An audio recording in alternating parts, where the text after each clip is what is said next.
House has so far considered 3 questions for answer understanding order 80, question 173, which came from Mirengi Member of Parliament, Mr. Chonde, and he directed this question to the Minister of Local Government and Rural Development. And the Minister has already responded to this question and will also be able to share with you the details of the questions later on. Another question that has already been considered is question 174. This one came from Chinsali Member of Parliament, Mr. Kalonji Mokosa. And this question was directed to the Minister of Information.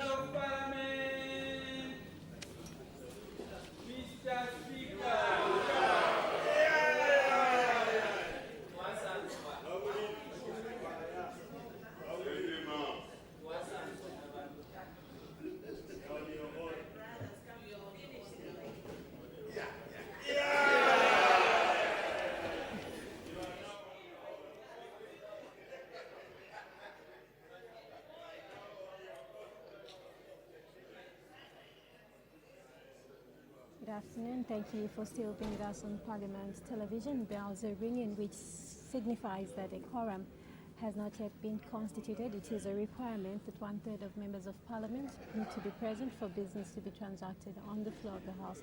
So once a quorum is constituted, we do expect business of the House to resume. And at the time business was suspended for the 20 minutes break, the House was considering question for oral answer understanding order 80. That's question 1. Was just about to start considering question 176, which has been asked by Ms. Pizos Halwindi, Kabwe Central Member of Parliament, to the Minister of Transport and Logistics. She wants to know whether the government will be receiving a portion of the annual revenue generated by the Tanzania-Zambia Railway Authority, Tazara, following the signing of the Tazara Revitalization Concession Agreement in September 2025 with the China Civil Engineering Construction Corporation. And in Part B, she wants to find out if so, what the percentage of the revenue is. In Part C, she wants to find out whether the government would start receiving the revenue above. And in Part D, whether the percentage of the revenue received will be reinvested in Tazara. And in the last part of the question, she wants to find out if so, what percentage will be reinvested. Yes, indeed, and still to be considered the other questions we're expecting are question 177, 178, and 179. Just now, we take you to the floor of the House. Keep watching Parliament Television. Order. When business was suspended, the House was considering question number 176 on the order paper asked by the Honorable Member for Kabwe Central, and the Honorable Minister of Transport and Logistics was about to respond to the question. May the Honorable Minister continue?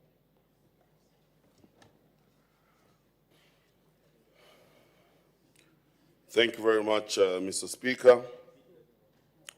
To ask the Minister of Transport and Logistics a 5-part question.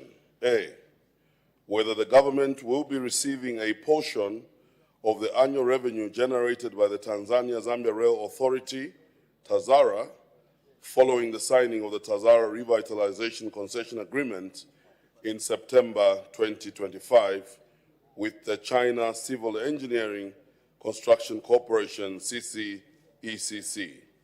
B, if so, what the percentage of the revenue is. C, when the government will start receiving the percentage above. In D, Mr. Speaker, whether the percentage of the revenue received will be reinvested in Tazara. And lastly, in Part E, if so, what percentage will be reinvested. In response to the question raised by the Honourable Member of Parliament for Kabwe Central, I wish to inform this August House as follows.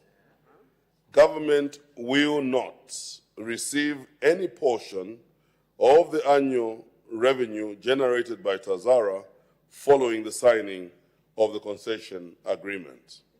However, this August House may wish to note that under the concession agreement, CCECC, the concessionaire, has committed to be paying Tazara as a company a fixed concession fee of United States dollars 15 million per annum, irrespective of whether they meet or exceed their performance target.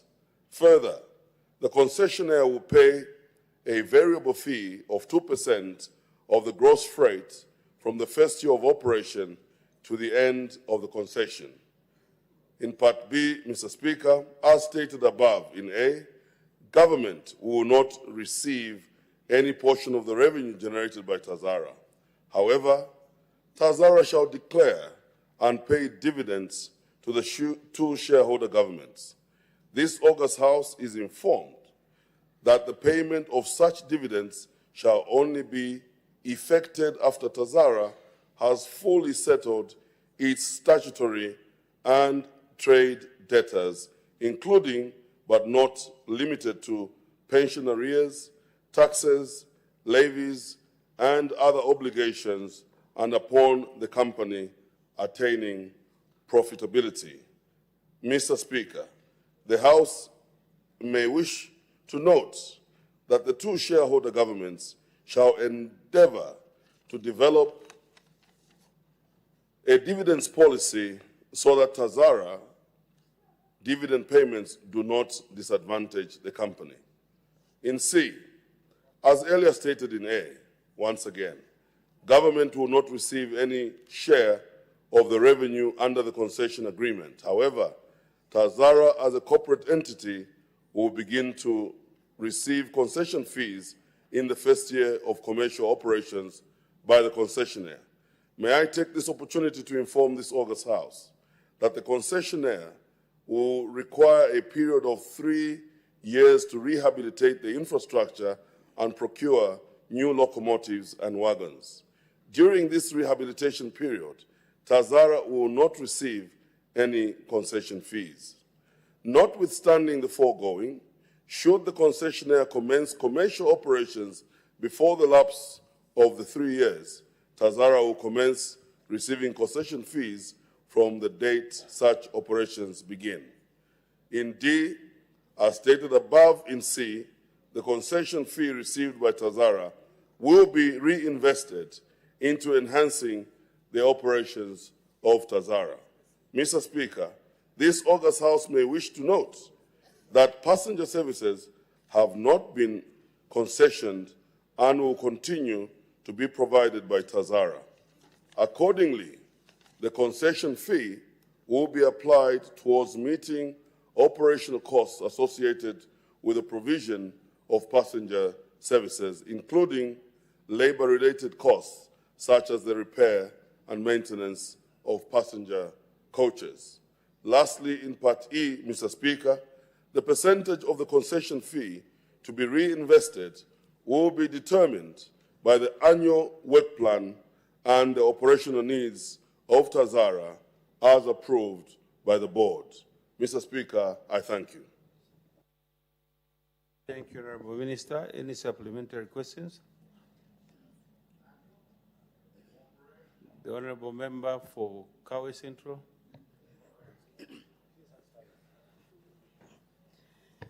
Thank you so much, Mr. Speaker, and thank you so much, your Honorable Minister, for that elaborate answers that you have given. Therefore, I'll say it's very clear and understood. Thank you so much. The Honorable Member for Kawe, for Nyimba. Mr. Speaker, the Minister was very clear, but just want him to tell me something or to tell the nation, because every player in this field needs to have a level playing field.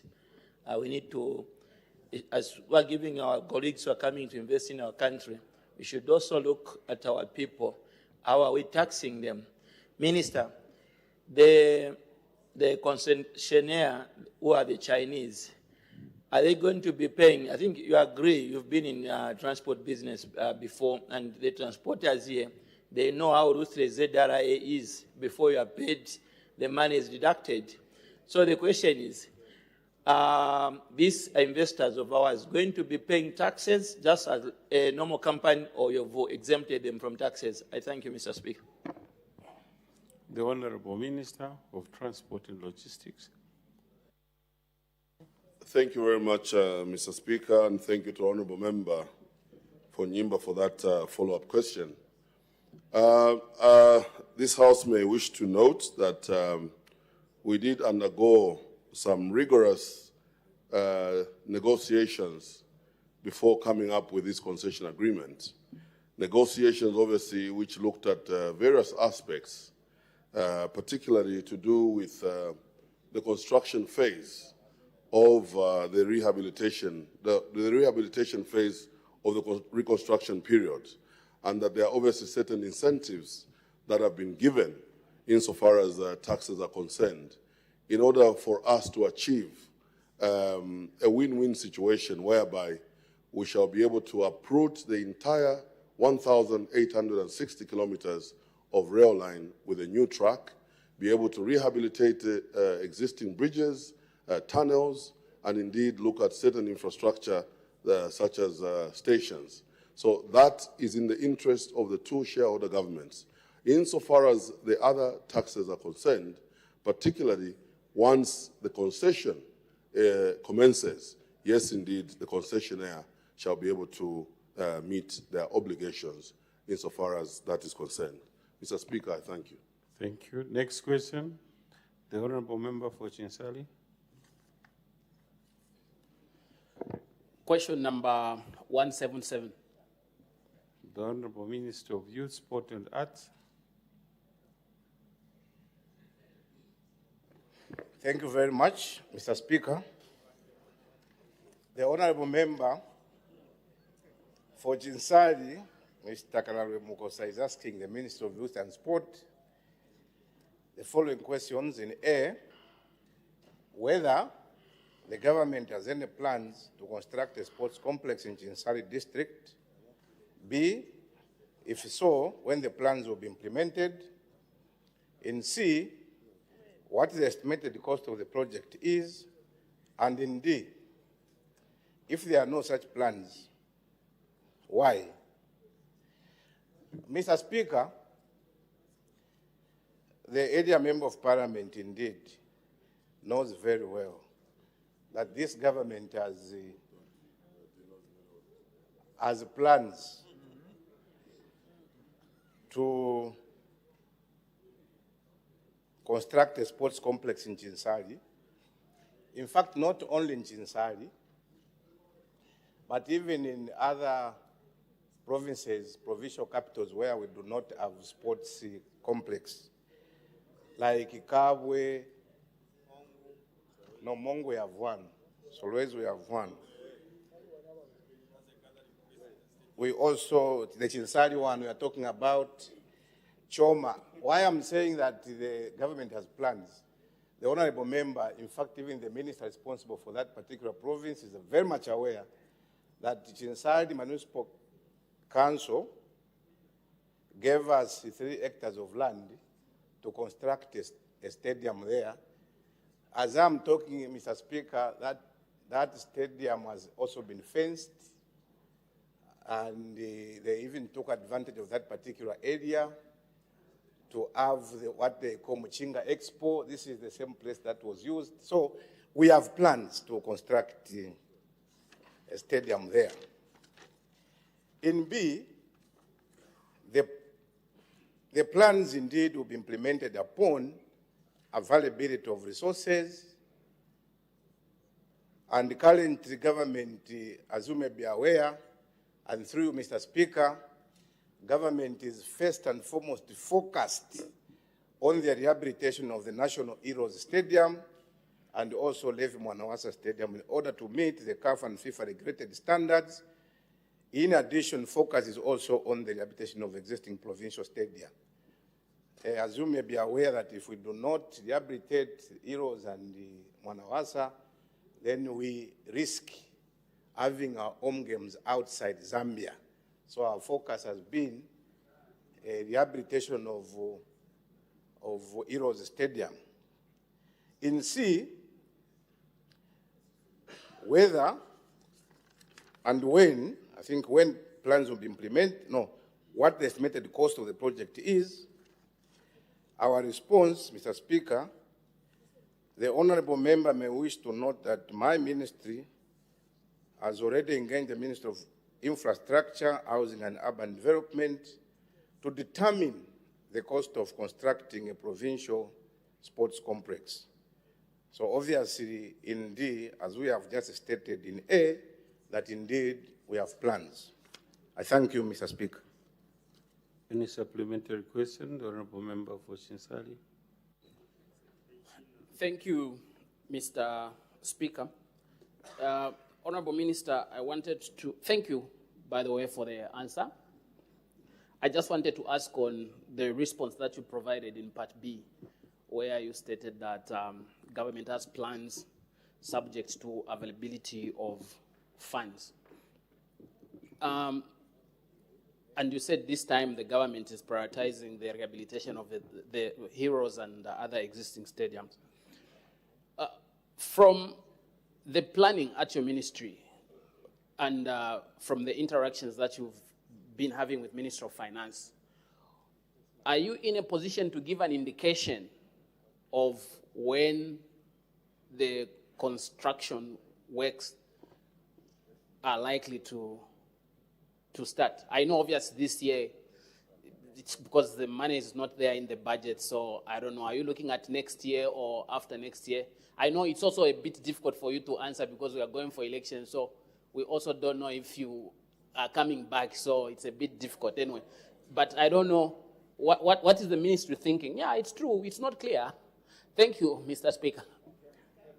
The Honorable Minister of Youth, Sport and Arts. You know, Mr. Speaker, the goodness about this government is that we do not always look at elections. We look at things that can benefit the people of Zambia. I thought I should start with that. We are very different from, Mr. Speaker, those colleagues on your left. Every time that they want to do something, they will connect it to an election. Not everyone there, but they know themselves. Mr. Speaker, what we have indicated as the new Dawn administration is that we are going to make sure that we develop sport in the country. And one of the answers of development in terms of sports infrastructure is infrastructure, sports infrastructure. So we are very much aware that without sports infrastructure, we may not develop sport in the country. Now, having said that, I want also to repeat myself that whenever resources are available, we are going to make sure that not only Chinsali sports complex is developed, but also one in Kabwe and also one in Livingstone. Because in Livingstone, we have also been given land, about 10 hectares of land in Livingstone, where we want to construct a modern stadium. Now, when he also talked about a failing, maybe I may not be able to answer because of elections. No, we don't shy away from our responsibilities as new Dawn administration. I just said that our focus now, the 19-20 million kwacha that has been earmarked for sports development in Zambia, our focus has been Heroes and also Mwanawasa. So it means that every year, this government is apportioning resources towards sports infrastructure development. So not until we are done with what we are doing, definitely we are going to get back to Chinsali and also make sure that we put the sports infrastructure there. Remember, Mr. Speaker, through you, I want also to repeat that it's in this House I came with a ministerial statement where I appealed to all members of Parliament in this House to help us construct multi-sports facilities in every constituency. And so far, I'm aware of about 4 members of Parliament who have come forth to indicate to me that they have allocated some resources towards that. If we are to develop sport in the country, don't leave this to government alone. Every one of us in this house, the way we have contributed to building police posts, the way we have contributed to building classroom blocks, that's the same energy that we should use also to also construct sports infrastructure in Zambia, especially that we have even given you how much it costs. It's between 9 million to 15 million, depending on how you want that sports infrastructure to look like. So I can also take advantage of this opportunity to also appreciate the corporates like Kansanshi, who are also putting up another pitch within the independent stadium that we have in Solwezi. They are putting up another pitch there, and also the running track. So those corporates, the private sectors should join hands with government to make sure that we improve on our sports infrastructure in the country. I believe that where you are, there could be those businessmen and women who you may approach to help you actualize your dream of putting up a sports infrastructure in your respective constituencies. So, indeed, even in Muchinga, we may have those businessmen and women, the private sector, the corporate, who we may approach so that they help us start the ball rolling so that at the end of the day, we realize this particular objective. I thank you, Mr. Speaker. Thank you. The Honourable Member for Shwangandu. Thank you, Mr. Speaker. Honourable Minister, the truth of the matter is that the CDF allocation, even put together for the whole entire 5 years, cannot even do a quarter of a proper stadium. That's a fact.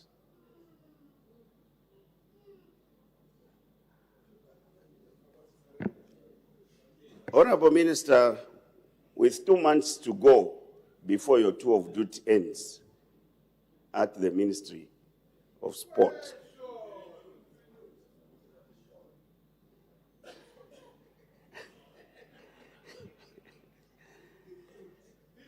two months to go before your tour of duty ends at the ministry.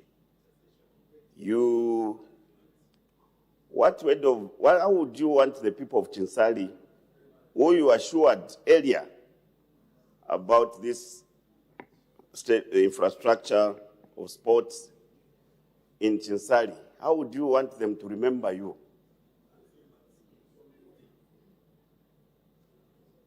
After your tour of duty ends in March. I thank you, Mr. Speaker. Honourable Member, you are a senior member of the House, and you know that it is tour of duty to end upon dissolution of Parliament. And you know very well there is no Parliament in Zambia that has dissolved in March unless otherwise. May you apologize. May you apologize to the House that being a senior member, I was not supposed to make this grave mistake. Mr. Speaker, I wish I could apologize in that manner. All I can say is that I know that the Honourable Minister's tour of duty practically will be coming to an end in 2 months. Dissolution of Parliament is another, sir. So, in terms of practical work that he can do, he has got only 2 months. And so, it's in that context that I'm saying, how would people of Chinsali remember him? Because they had earlier assured them with this remaining short period. I thank you, sir. May you take your seat, Honourable Member. But you know very well, even if Parliament is dissolved, this government continues until August. On a lighter note, maybe the Honourable Minister can say something. Thank you very much. I'm happy, Mr. Speaker, that Honorable Kampyongo would want the people of Chinsali to remember me.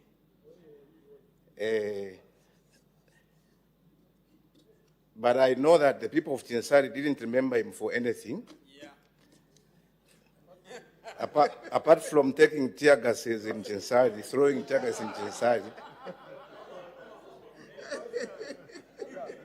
Maybe that's the only thing that the people of Chinsari would remember Honorable Kampiongo for.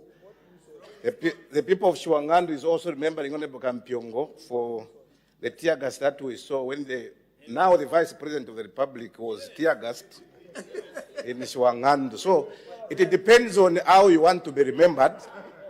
But I think answering his question, Mr. Speaker, I know the people of Chinsari will remember me as someone who went in Chinsari to also empower a lot of young people in Chinsari. What a good way of remembering Honorable Nkandu, especially the people of Chinsari, because I went there myself. And I am the first minister who physically went to Chinsari, empower young people with grants, with motorbikes, a lot of things, Mr. Speaker. So, in case Honorable Kampiong has forgotten, I've been to Chinsari twice, empowering these young people. But maybe, instead of us misleading ourselves, Mr. Speaker, when I talked about CDF, I didn't say that we need a modern stadium in Chinsari of heroes in Chinsari. What I said was government, and I'm happy that you've really helped me, Mr. Speaker, that I'm not going anywhere. I'm coming back in this house and continue where I think I'll unlike some of you will not come back. So, Mr. Speaker, CDF, some of you are just like you, that we didn't have a by-election in your district. You would have gone already. Mr. Speaker, I wanted to help Honorable Kampiongo that when I talked about a multi-sports facility, I didn't mean the stadium like Heroes or the one we have in Kaole. No, I'm talking about these small multi-sports facilities, which ranges between 9 million to 15 million. So when I made a statement here, and I'm happy that, Mr. Speaker, Game Ranger International, like I appealed, Game Ranger International in Tej, I've already started putting up a sports complex there. This is what I was saying. Let's engage. Let's also reach out to those that can help us. There's nothing wrong. Some of you have gone in your respective constituencies. Engage those that are mining gold there to help you put up something like this. But 9 to 15 million kwacha, you don't need to get the whole 15 million or 9 million from CDF. I'm very much aware. I'm one of you. So I understand how much has been earmarked for capital projects. All we said was, you can stagger this amount. This year, you allocate maybe a 2.5 million. The other year, you allocate something. In the next 3, 4, 5 years, you'll be able to boast of a multi-sports facility in your constituencies. Correct. So this is what I was trying to say. I didn't say that we use CDF to put up modern stadia. Yeah, there are people, those who are so big like the Chushis of this world in Chisamba, who can put up a modern stadium without problems. Yeah. But I believe, like Magoe, we've seen something. Maybe honorable member also for Magoe is happy that there's something there. Honorable Jackie Mwimbu is also putting something in Monze. Me in Kaputa, I'm also putting up something this year using the CDF. My colleague in Senga is also putting up something. So, Mr. Speaker, even when we are talking about sports infrastructure, I know we have serious members of parliament who would want to go that route. I know we have those. So I want to appeal to those who would want to promote sport and develop sport in the country to work with us so that we allocate some of these resources towards that. You don't know how the young people will be able to cherish you if you put up a sports infrastructure in your constituency. Yeah. But if you don't want, obviously government will really come in, by then you would have gone, we'll come and do it ourselves. Thank you. Next question. The Honorable Member from Pika. Thank you so much, Mr. Speaker. Question number 178. The Acting Minister of Water Development and Sanitation.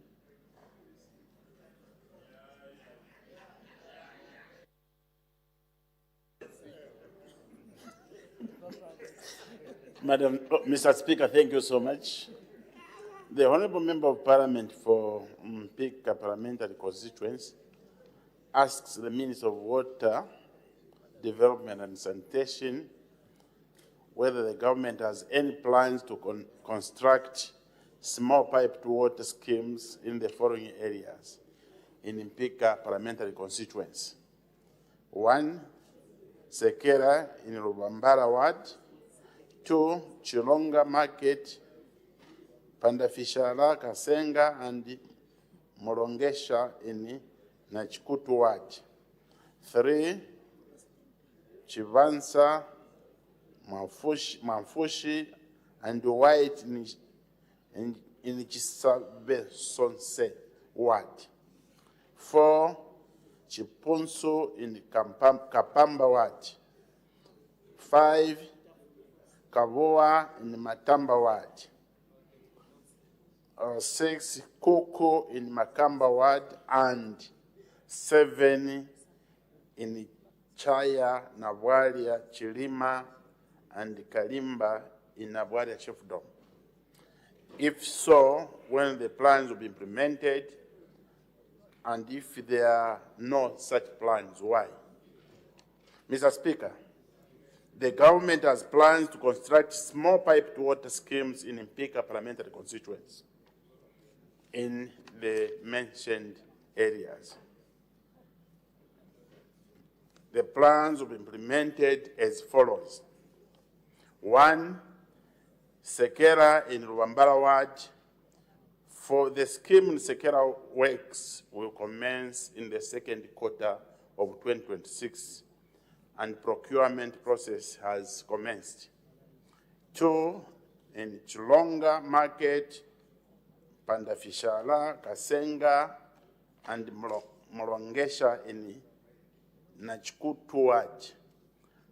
For the 2 schemes at Chilonga Market and Pandafishala, the contractor has mobilized to commence implementation.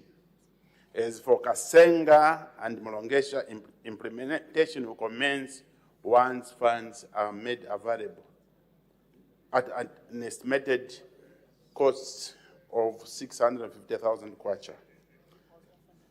3, Mafushi, Chivansa, and White in Chisabe Sonse Ward.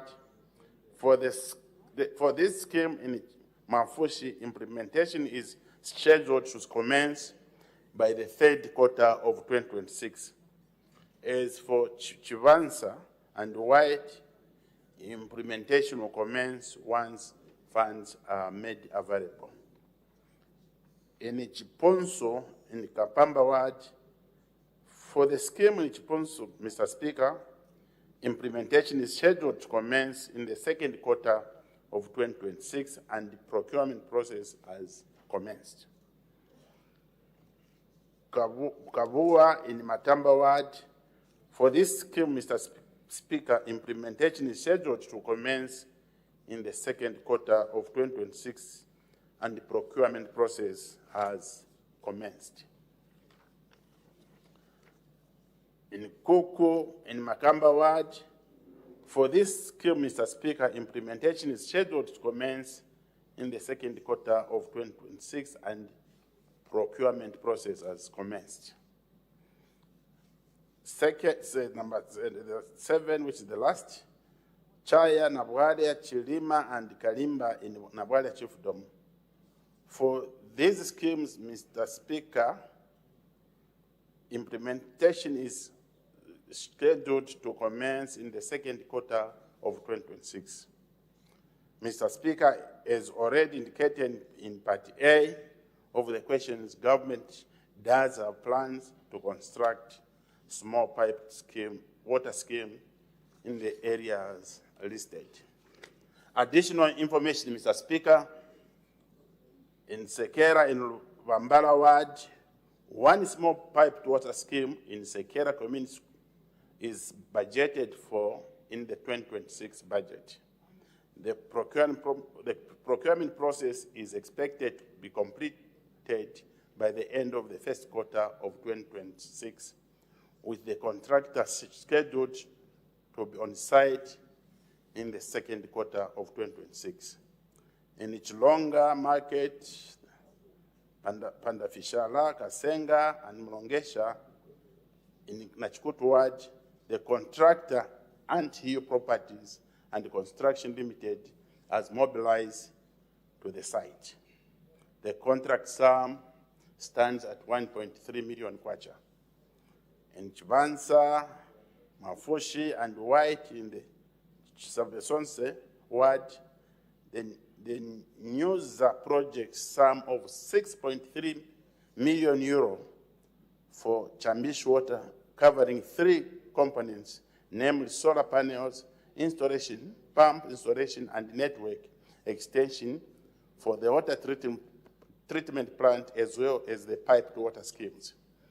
Tender for the whole project, inclusive of Mafunshi, will come to the close on the 15th of February, this very month, 2026.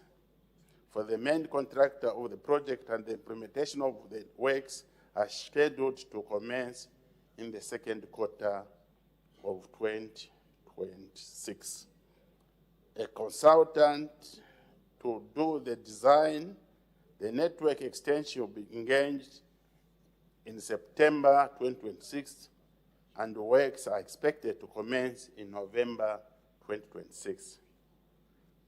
In Chiponso, Kampamba Ward, the procurement process is expected to be completed by the end of the first quarter of 2026, and the contractor is earmarked to be on site in the second quarter of 2026. Kabua in Matamba Ward, the procurement process is expected to be completed by the end of the first quarter of 2026, with the contractor scheduled to be on site in the second quarter of 2026. Then in Kuku in Makamba Ward, the procurement process is expected to be completed by the end of the first quarter of 2026, and the contractor is earmarked to be on site in the second quarter of 2026. Chaya, Nabwadia, Chilima, and Kalimba in Nabwadia Chiefdom. For these areas, China Gansu Engineering Corporation, Zambia, is expected to move to the site by the end of the first quarter of 2026. As for Chilima community, Mr. Speaker, procurement process are expected to be completed by the end of the first quarter of 2026, with the contractor scheduled to be on site in the second quarter of 2026. Integrated small town water supply and sanitation projects. The ministry, with support from the African Development Bank, has just completed the implementation of the first integrated small town water supply and sanitation projects in Mpika district, covering the Boma and Tazara central business area.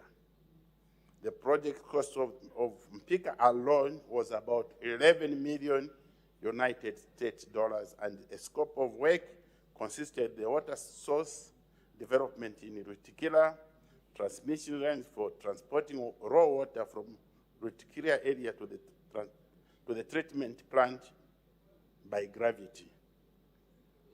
Construction of water treatment plants, booster pumps, stations, ground tanks, and elevated tanks, as well as water distribution network. Under Constituency Development Fund, the government of Zambia, through CDF, plans to drill and install hand pumps in Ichengelo Primary School and Korio community. Waterborne sanitation facilities. The ministry, through Mochenga Provincial Administration, is currently constructing one waterborne sanitation facility. The contractor contracted for this work is LK Mbe Trading Limited and is set to move on site by end of the first quarter of 2026. The sum for these projects is 433,000 kwacha. Mr. Speaker, that is the submission from the government side. Thank you so much. Thank you, Honorable Minister. The Honorable Member from Pika. Thank you so much, Mr. Chairman, once again for this opportunity to ask a follow-up question on the Acting Minister of Water Development and Sanitation. And Honorable Minister, thank you so much. I actually agree that indeed the contractor is mobilizing to get on 3 sites. But the information on Chivansa, Kasenga, Mulolesha, in fact, Honorable Minister, it's Mulolesha, not Mulongesha. Mr. Speaker, I need your protection. He's laughing at Korio. That's that's the name of our village. That's where Marama also comes from, the same Korio. So, Mr. Speaker, I wanted the minister just to state the information clearly on Chivansa, Kasenga, Mulolesha, and also Chipundu. I'm aware that, like he stated in his submission, Kabuka in Mutambawad is being covered for by the contractor who is mobilizing on site. Thank you, Mr. Speaker. Maybe the Honorable Acting Minister can shed a bit of light on that. Thank you so much, Mr. Speaker, and I would like to thank my dear colleague for that follow-up question. The MP is trying to get more clarity on Chivansa, Mafushi, is it Mafushi? And White in Chisabe, Sonse, White. The information, additional information, is that the NEWSA project sum is 6.3 million euros under Chambeshi Water, covering 3 components.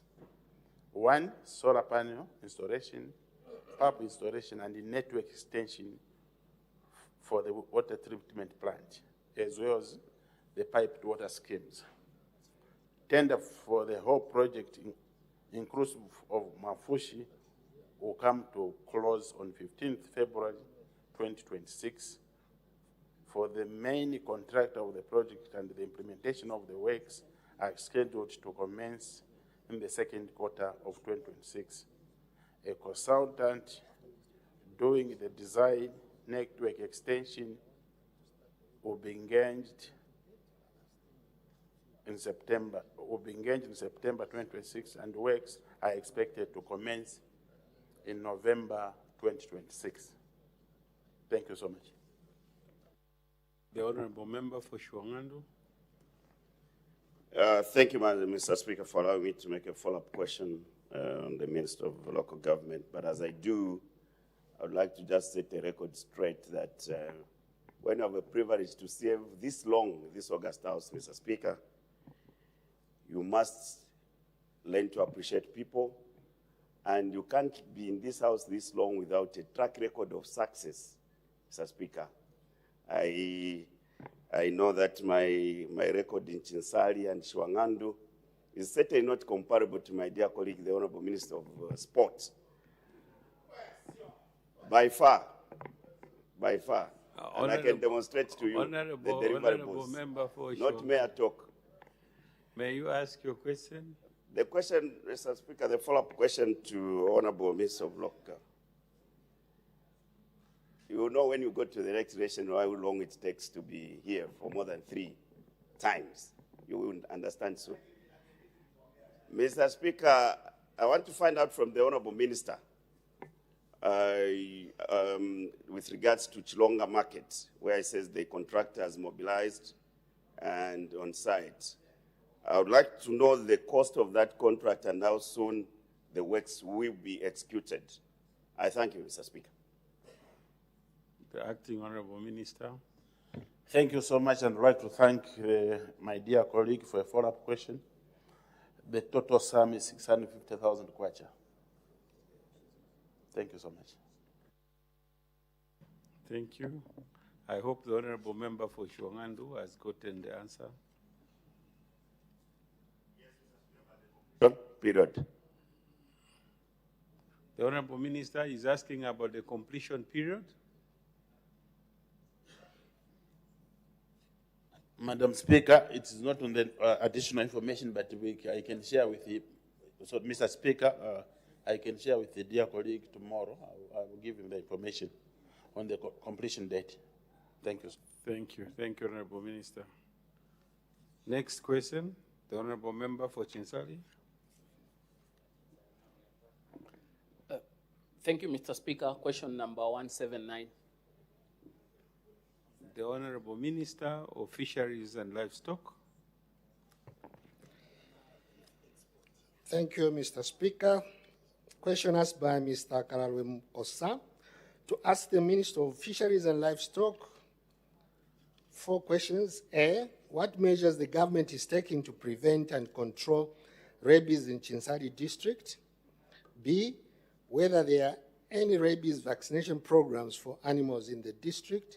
C, how effective veterinarians are in responding to cases of rabies in the district.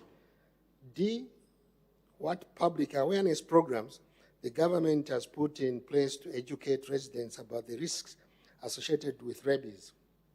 Mr. Speaker, before I proceed to respond to the questions raised by the Honourable Member for Chinsali, allow me to remind this August House, and indeed the people of Chinsali district, that the vaccination of animals against rabies is primarily the responsibility of the dog, cattle, or cat owners.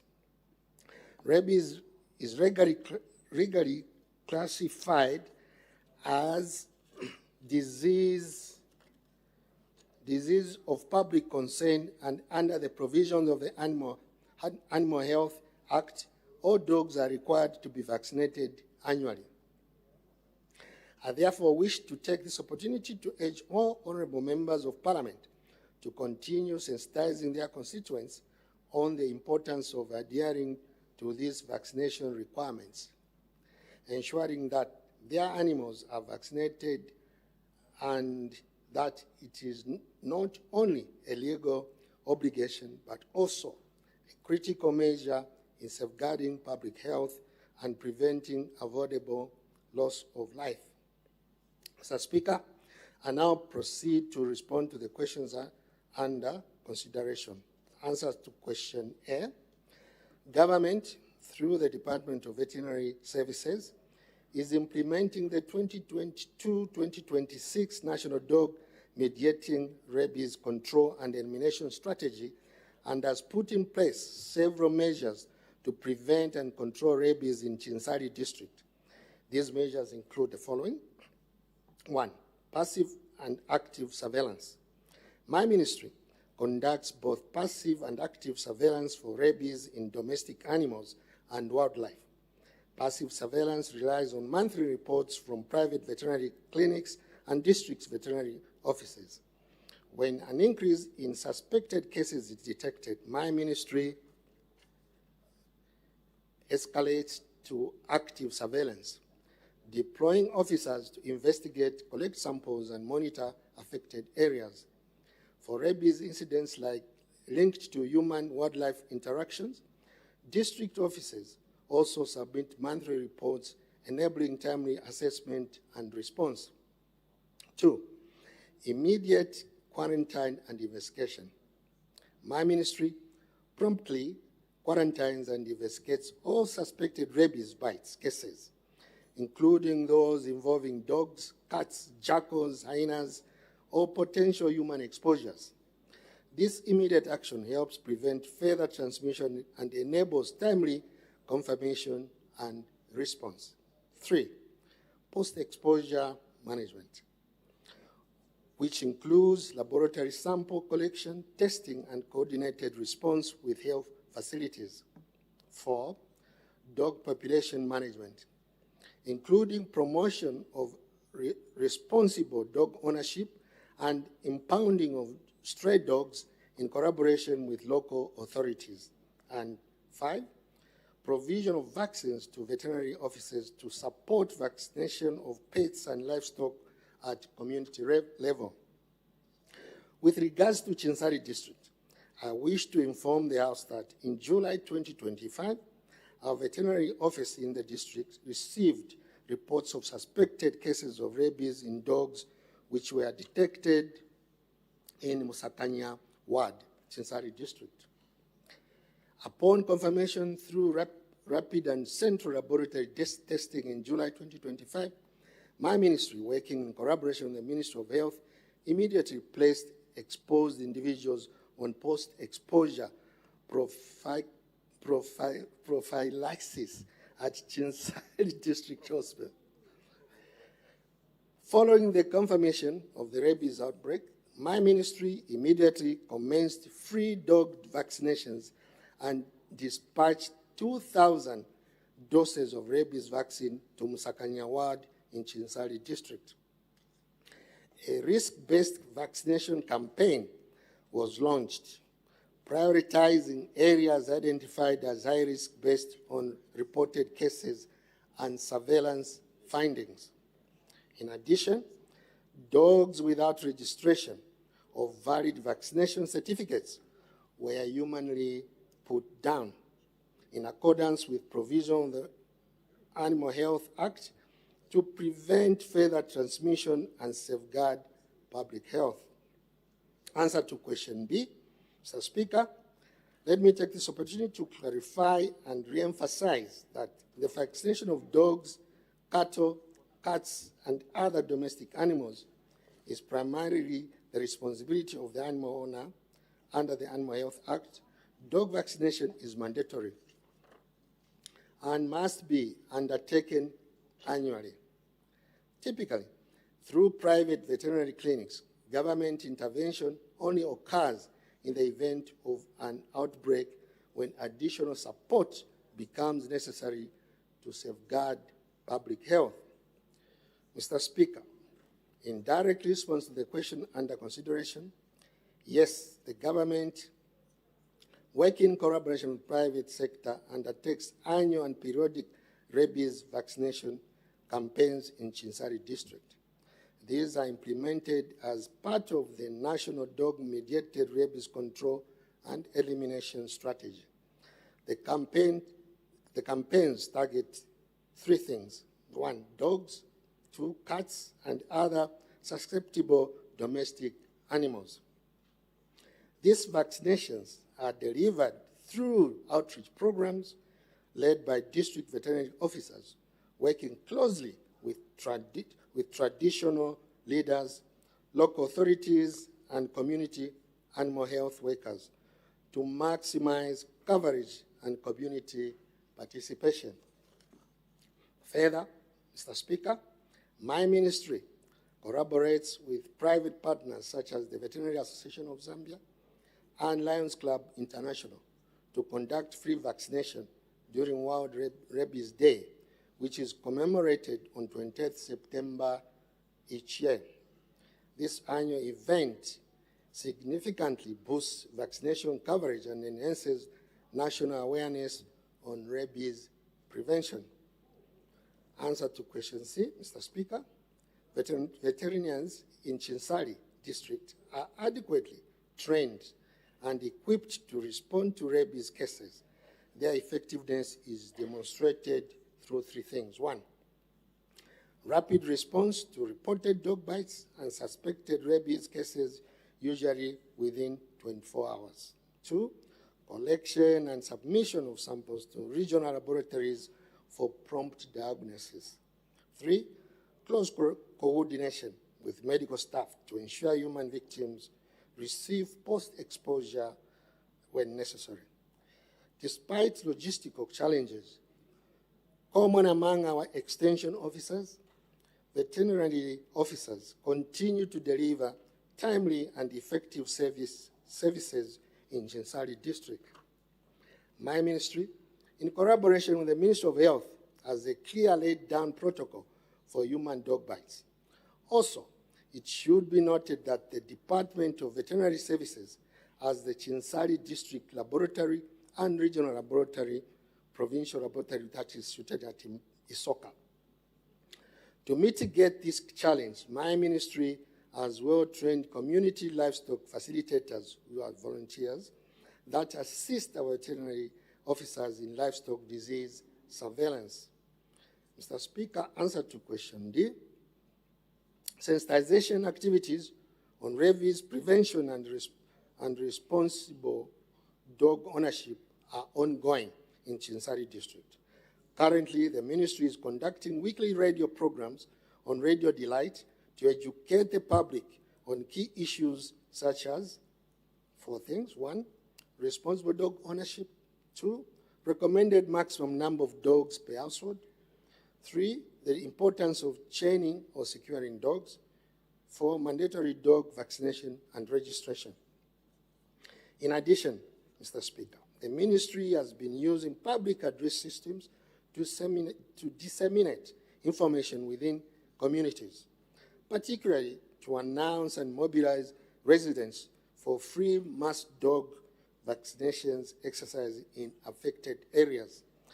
These outreach efforts have significantly increased public awareness and encouraged greater compliance with rabies control measures. Mr. Speaker, submit. Thank you very much, Honorable Minister. Any supplementary question? The Honorable Member for Chinsali. Thank you, Mr. Speaker. Thank you, Honorable Minister, for the elaborate answer.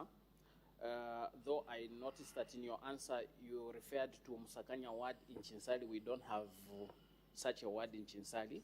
So maybe there was a mix-up from maybe the parliamentary liaison officer or the office.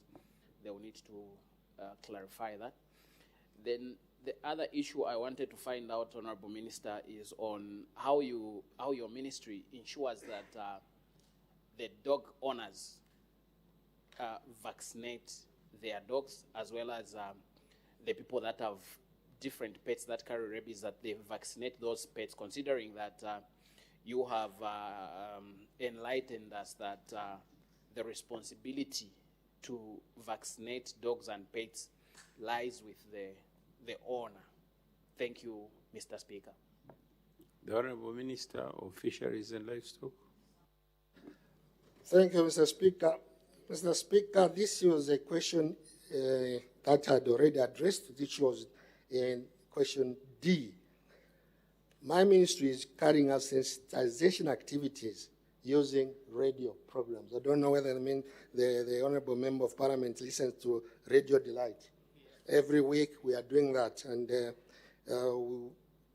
we are also encouraging the residents to chain their dogs and ensure that their dogs are registered and vaccinated. I submit. The Honorable Member for Chinsali. Thank you, Mr. Speaker. So, Honorable Minister, I got you very well when you said that you are doing sensitization programs on Radio Delight.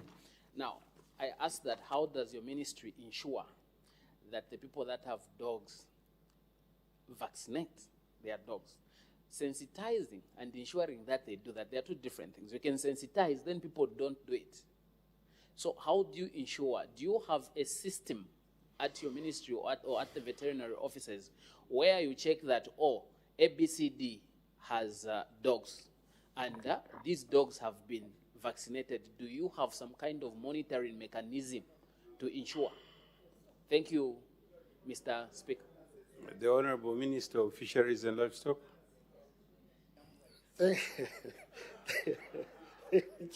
Thank you, Mr. Speaker.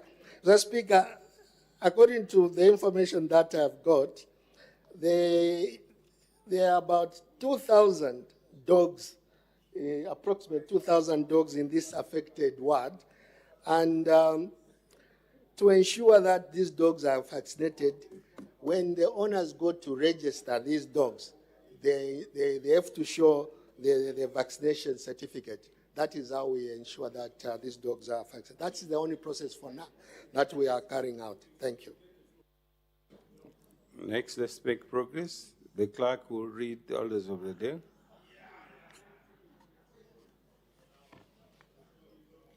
The National Payment System Bill, National Assembly Bill number 32 of 2025, second reading. The Honorable Minister of Finance and National Planning.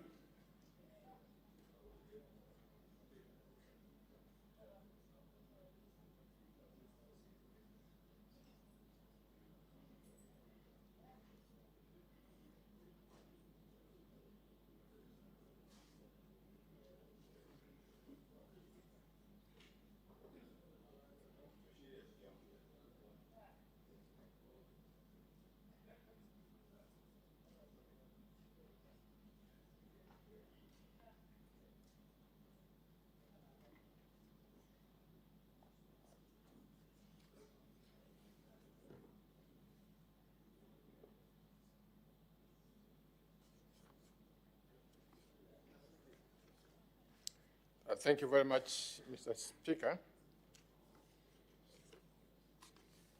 Mr. Speaker, I have the pleasure of presenting the policy statement in support of the National Payment Systems Bill, number 32 of 2025.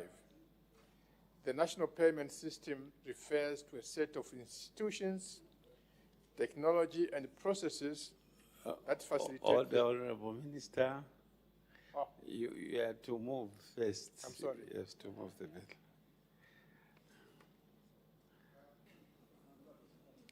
Mr. Speaker,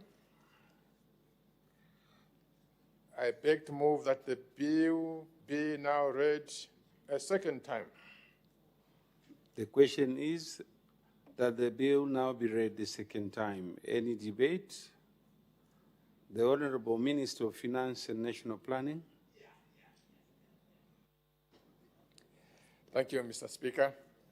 I have the pleasure of presenting the policy statement in support of the National Payment System Bill number 32 of 2025.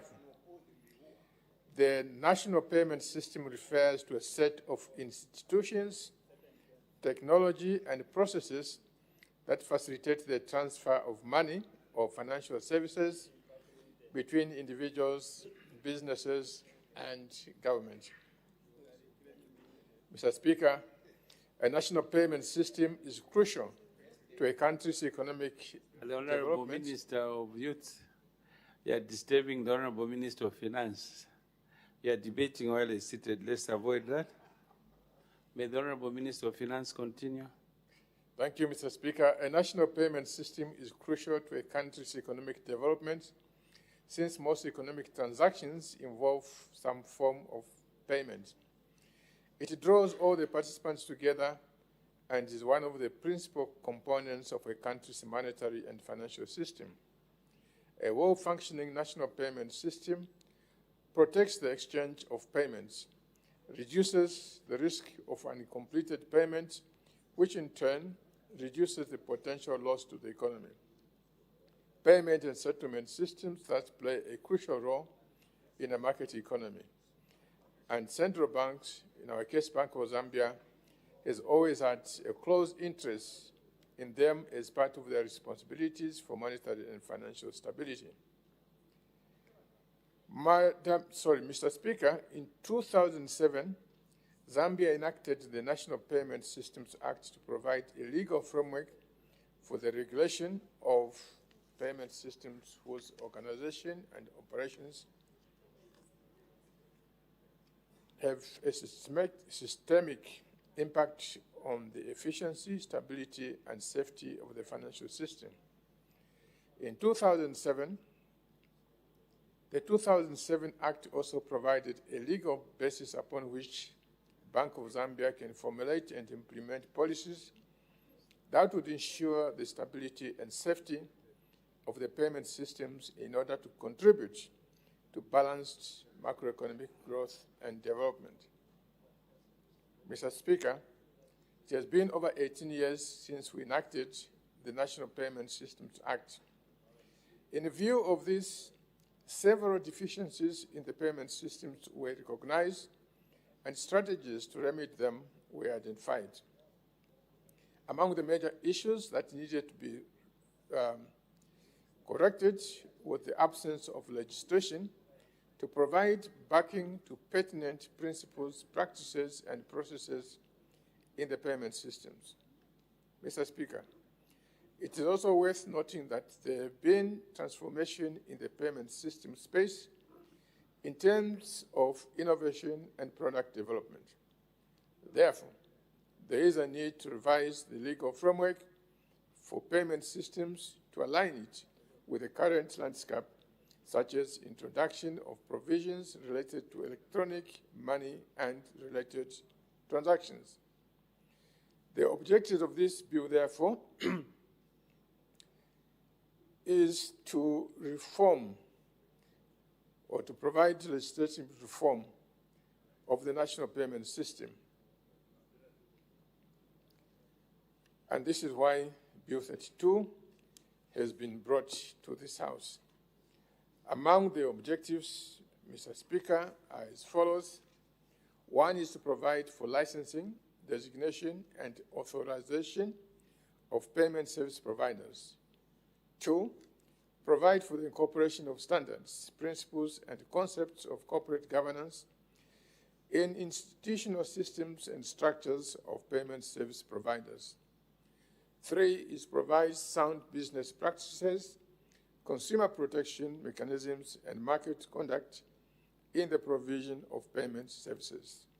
4 is provide for the regulation and operation of the payment system, clearing systems, and settlement systems for purposes of promoting efficiency, stability, and safety of the national payment system.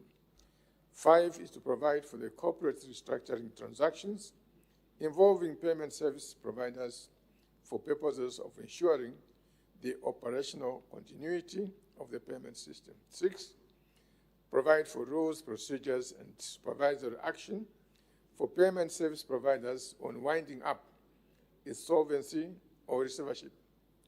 7 is to repeal and replace the National Payment Systems Act, number 359, and lastly, provide for matters connected with or incidental to the foregoing. Mr. Speaker, as I conclude, I urge the honorable members of this House to support this bill. I'm confident that enactment of this bill will strengthen the country's national payment system to bring it in line with the developments that have taken place in payment systems. Mr. Speaker, I wish to thank you. Any further debate? The chairperson of the Committee on National Economy, Trade and Labor Matters, the Honorable Member for Mandi.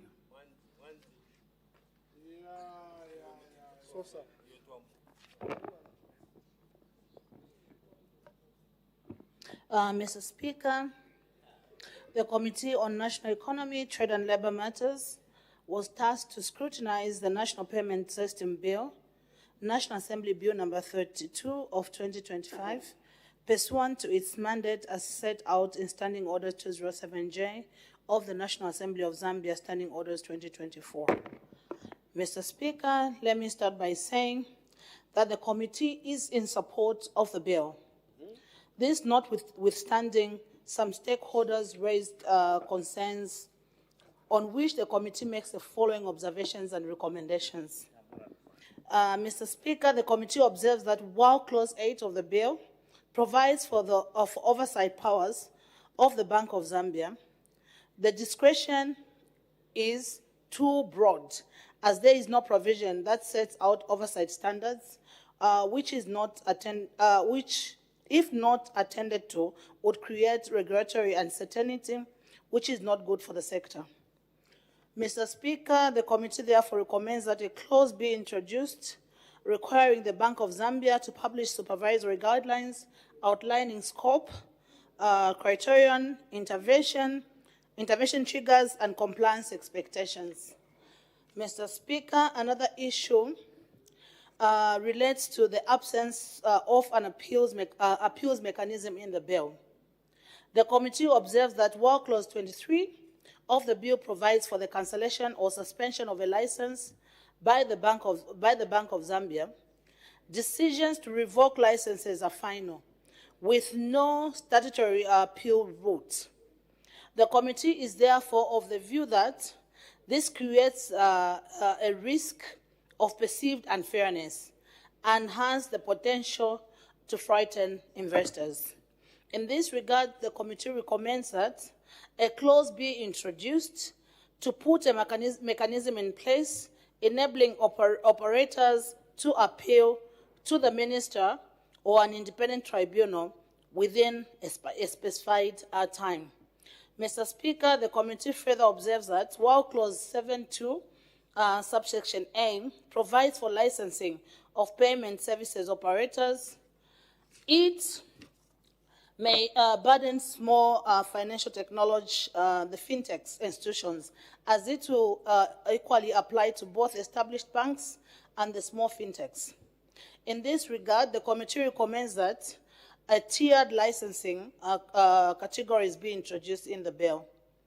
Mr. Speaker, in conclusion, and on behalf of the committee, I wish to express our deepest gratitude to you and the Office of the Clerk of the National Assembly of Zambia for the guidance and support rendered to the committee throughout its deliberations.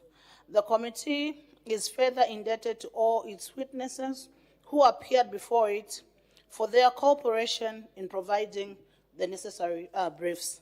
Mr. Speaker, I thank you. Thank you, Honorable Member.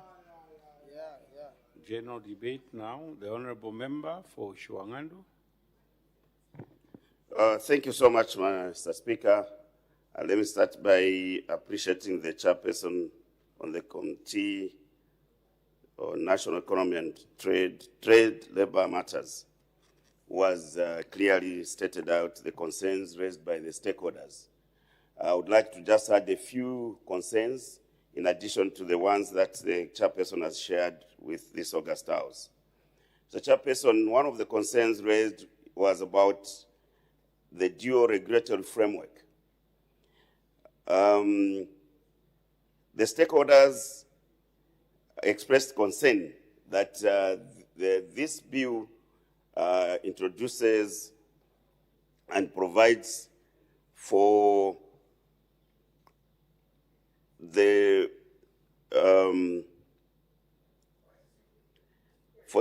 payment system operators to be supervised, of course, by the central bank, which is Bank of Zambia. But some of these operators may be registered under the Companies Act, Cap 388 of the laws of Zambia. And this might create some challenges in terms of how these payment system operators are regulated. And the role of this August House, Mr. Speaker, is to ensure that as we pass laws, as we amend laws, they are not in conflict with other existing pieces of legislation. And therefore, the minister must make sure that he harmonizes this particular aspect. The other one, Mr. Speaker, is the conflict in insolvency jurisdictions. Mr. Speaker, this bill seeks to introduce specialized insolvency regime that may conflict, again, with the Corporate Insolvency Act number 9 of 2017, especially on voluntary winding up.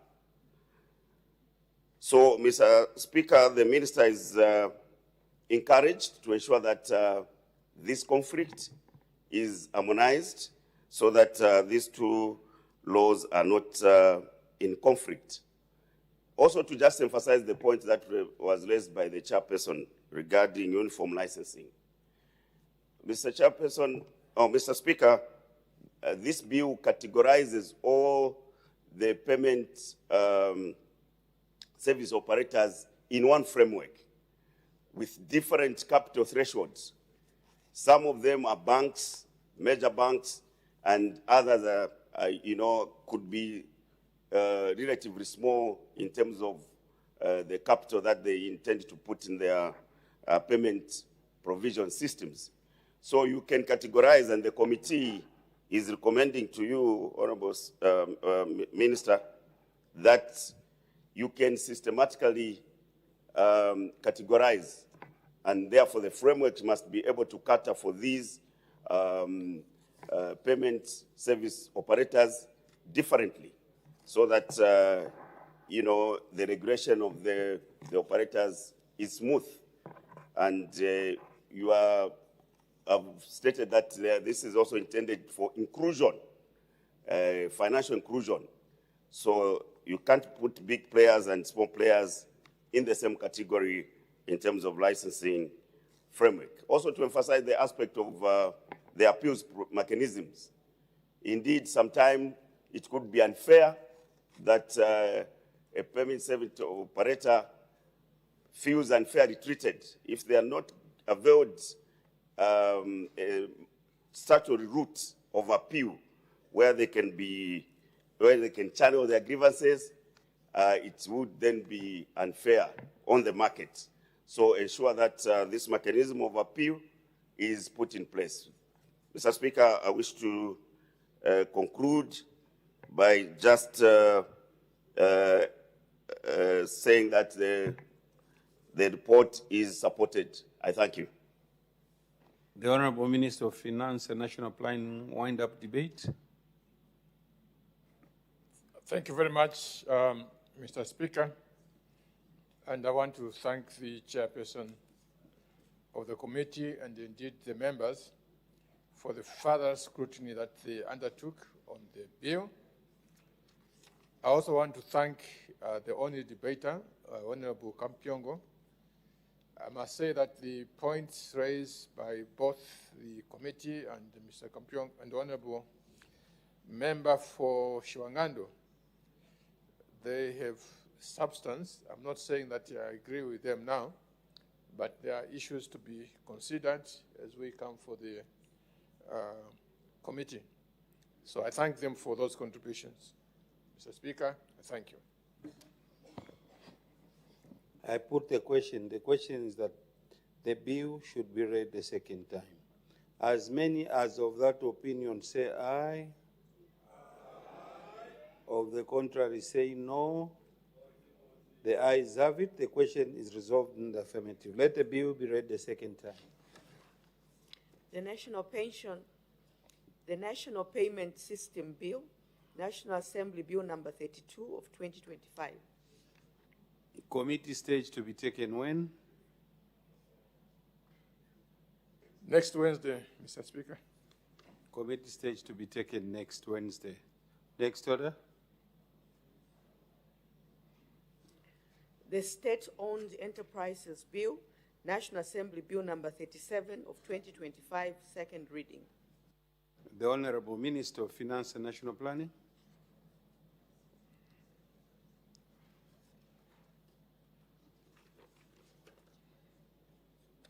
Thank you, Mr. Speaker. Mr. Speaker, I have the pleasure of presenting the State-Owned Enterprises Bill of 2025 to the National Assembly for... Honorable Minister. I'm sorry. Again. Yeah, I beg to move that the bill now be read a second time. The question is, let the bill be read a second time. Any debate? The Honorable Minister of Finance and National Planning. Yes, Mr. Speaker, I have the pleasure of presenting the State-Owned Enterprises Bill of 2025 to the National Assembly for ratification. The objects of this bill are as follows. 1, to provide for the incorporation, ownership, and governance of state-owned enterprises. 2, transparency and accountability in the governance of state-owned enterprises. 3, undertaking of public interest service obligation by state-owned enterprises. 4, repeal the Self-Management Act, Cap 408, and 5, provide for matters connected with or incidental to the foregoing. Mr. Speaker, the Development of State-Owned Enterprises Bill arises from the need to address governance, accountability, as well as ownership matters in the sector of state-owned enterprises in line with the revised State-Owned Enterprises Policy of 2024. The main objective of this bill is to strengthen the legal and the regulatory framework governing state-owned enterprises. It seeks to ensure that all such enterprises are subject, at the very least, to uniform corporate governance principles. Furthermore, it establishes a coordinated system of oversight and management that will enhance efficiency, improve performance, and generate greater value for the citizens and society at large. Mr. Speaker, specifically, the provisions of the bill highlights the following. On governance, the bill sets out clear and distinct functions of shareholders, the boards and the management of state-owned enterprises. This will enforce a level of accountability for each party involved in the governance of state-owned enterprises. The bill provides for matters pertaining to the composition and tenure of boards of directors in SOEs, functions of the boards, disqualification from being a director, remuneration of boards, shareholders' rights, qualifications and disqualification of the chief executive and their functions, among others. On public interest service obligations, the bill sets out clear guidance on the undertaking of public service obligation by state-owned enterprises, ensuring compensation for non-commercial activities. On the incorporation of state-owned enterprises, SOEs, the bill will require state-owned enterprises to be incorporated under Companies Act. However, the bill empowers the minister responsible for finance to exempt an SOE from this requirement. On recapitalization, restructuring, and dividends, the bill provides for a framework of government maximizing return on its investment by setting standards on recapitalization requests, dividend policy, and minimizing bankruptcy risks in SOEs through restructuring guidelines. Monitoring and performance, the bill sets out a framework for monitoring performance of state-owned enterprises anchored on the concept of performance contracts. The bill makes it mandatory for the boards of state-owned enterprises to execute performance contracts with their shareholders. Mr. Speaker, given the importance of the State-Owned Enterprises Bill and significant impact it will have on the performance of state-owned enterprises and the economy, I wish to urge this August House to approve the enactment of this bill. Mr. Speaker, thank you.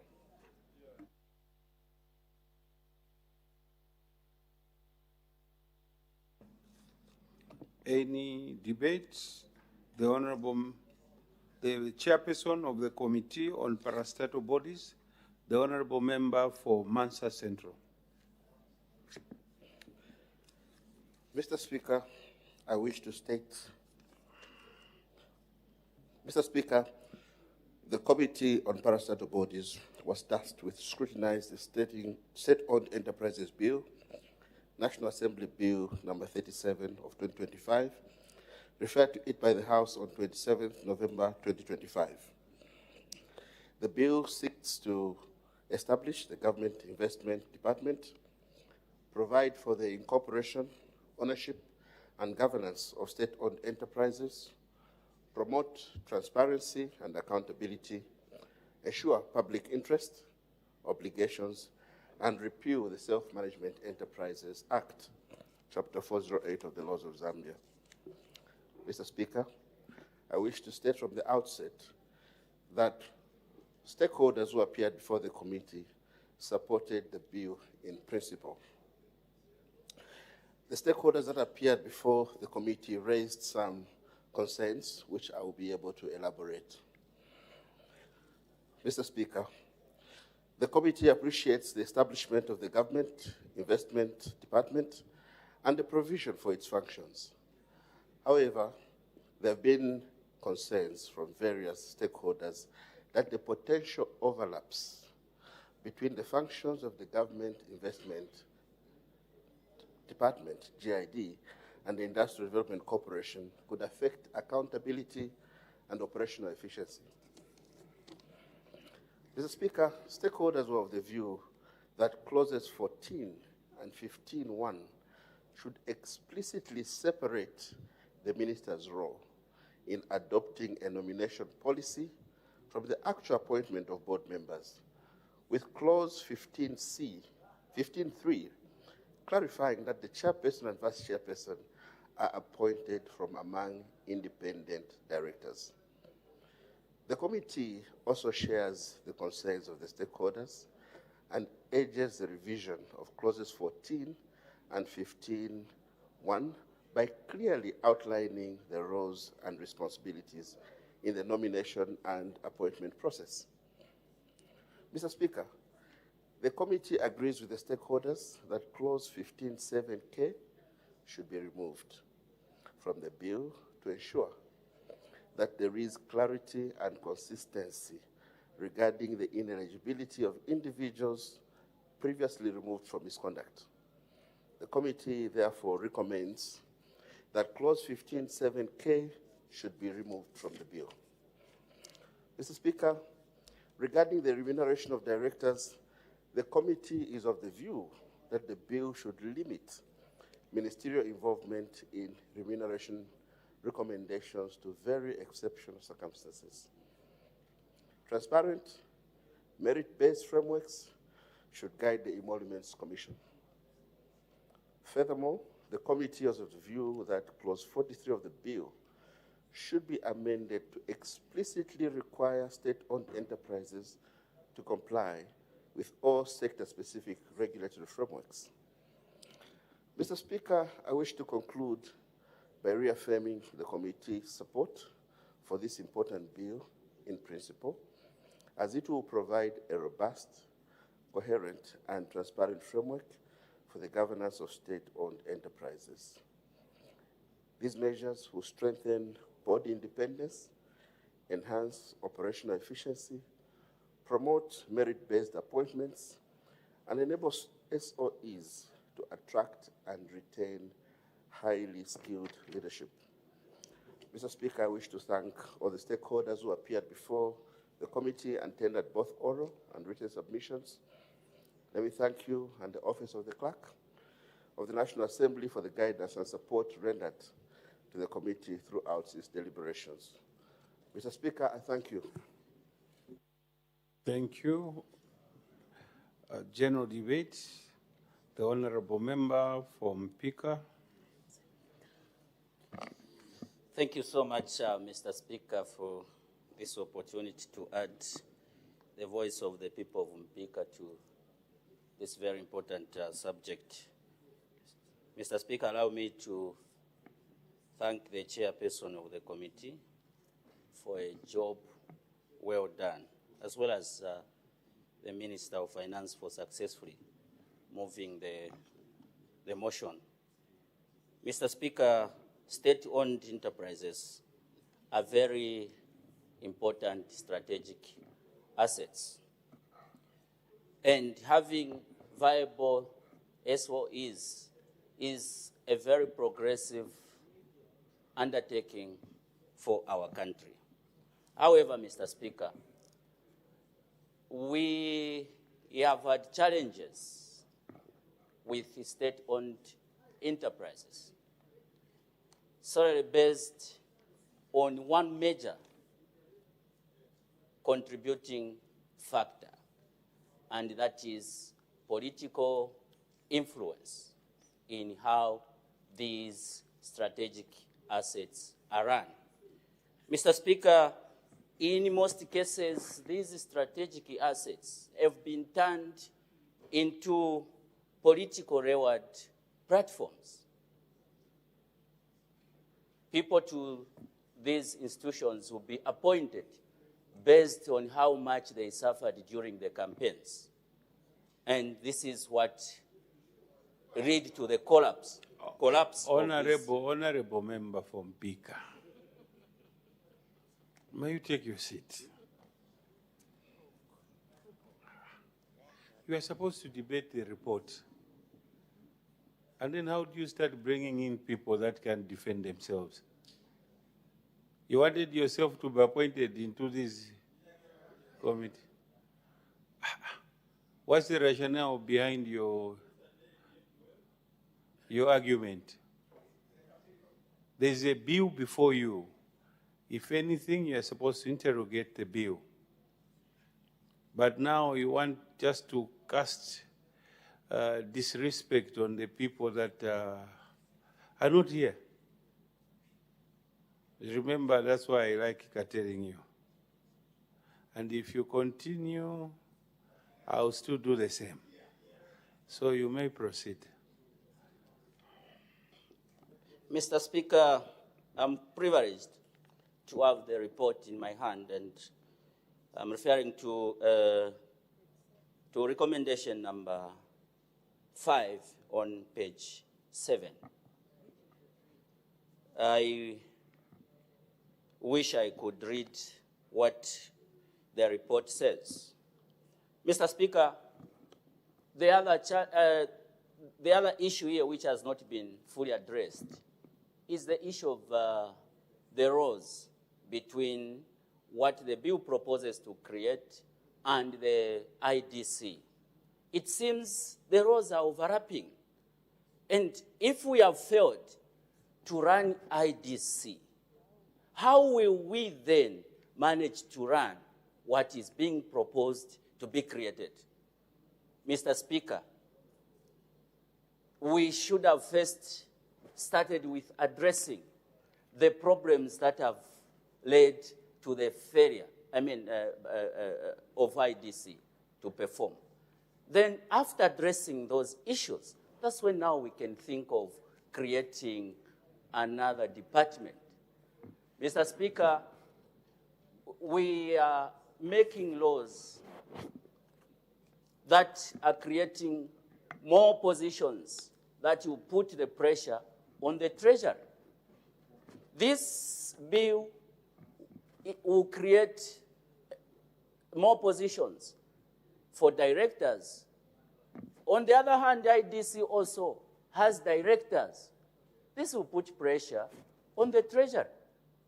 And in here, we hear always that we do not have money.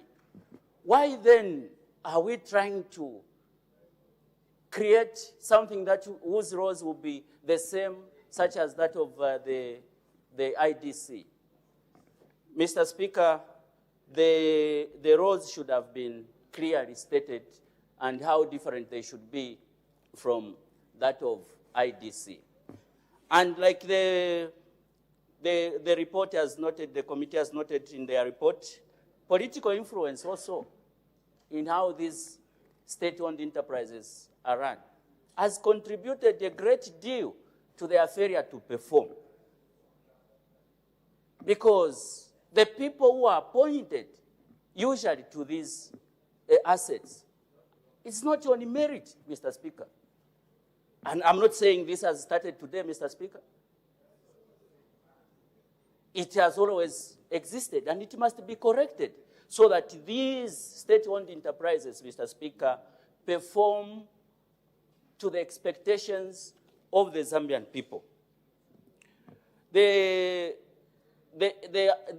reason why it's noted in this report that there will be political influence is because the minister will still have a role in the recruitment process. The other contributing factor, Mr. Speaker, is bureaucracy in the procurement process. The directors and whoever is responsible could be very innovative. But for them to implement the strategies that they are coming up with, they need the resources. For them to access those resources, they have to go through a rigorous process. This is one of the reasons that lead to the collapse of some of these institutions. Mr. Speaker, all these issues should have been addressed, and they must be addressed even as we adopt this report. Mr. Speaker, I'll give you an example. In Rwanda, these state-owned enterprises in Rwanda, I know some colleagues here, we went there for benchmarking. And what we found there is that those assets are seriously run as commercial assets, detached from political influence. Corruption is fought tooth and nail to ensure that they succeed. And even their development agents there, it's a very serious institution, Mr. Speaker, that runs these state-owned enterprises. They fall under one umbrella, and that is the Rwanda Development Development Board. That, Mr. Speaker, has made it very efficient for the government to run state-owned enterprises. There is no political influence whatsoever. No one is appointed based on how much they suffered during the campaigns. Everyone appointed is appointed on merit, and that is what has made them succeed in terms of running these commercial assets. Oh, I wish, Mr. Speaker, even here, that should be the case. People should not be rewarded based on political loyalty. These are not political reward platforms. These are state-owned enterprises who should act as commercial assets. And Mr. Speaker, you asked me if I wanted to be appointed. I have been appointed by the people of Mpika to come and speak for them here, to come and represent them here. That is enough, and I thank God. Mr. Speaker, I thank you. The people of Mpika. The Honorable Member for Zambezi East. Mr. Speaker, thank you very much for according the people of Zambezi East an opportunity to debate the report of your committee on parastatal bodies. Mr. Speaker, I didn't mean to debate this report, having had a stint in that committee for quite a long time, but I think institutional memory would be of benefit to the House if I debate. And that compelled me to actually debate this report of your committee, which speaks to the National Assembly Bill number 37 of 2025, which is the state-owned enterprise bill. This bill, Mr. Speaker, from the outset, has been long overdue. And in agreeing with the report of your committee, I just want to make a few comments, tapping from my experience as the past chairperson of the Committee on Parastatal Bodies.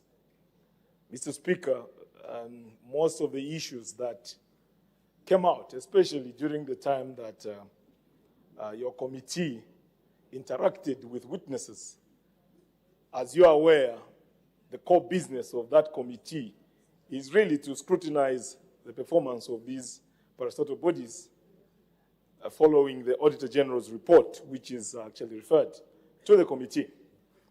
Mr. Speaker, most of the issues that came out from those interactions were the performance of these state-owned enterprises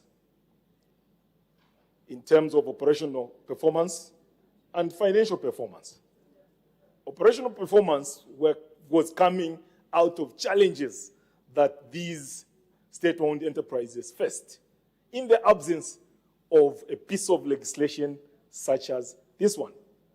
And I remember very well that we made strong recommendations to ensure that there was some piece of legislation that would regulate state-owned enterprises, tapping from what we learned from other jurisdictions outside this country. And I'm glad that the minister has finally heeded to our recommendations to come up with this bill, which will regulate state-owned enterprises.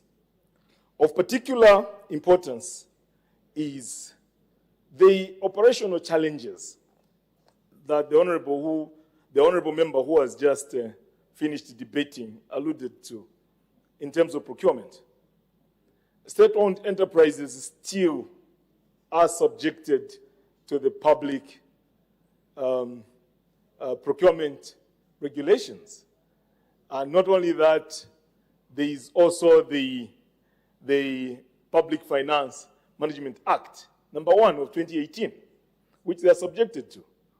So when you put these pieces of legislation together and subject them to such rigorous or bureaucratic ways of actually operating, it becomes difficult to compete in a competitive environment.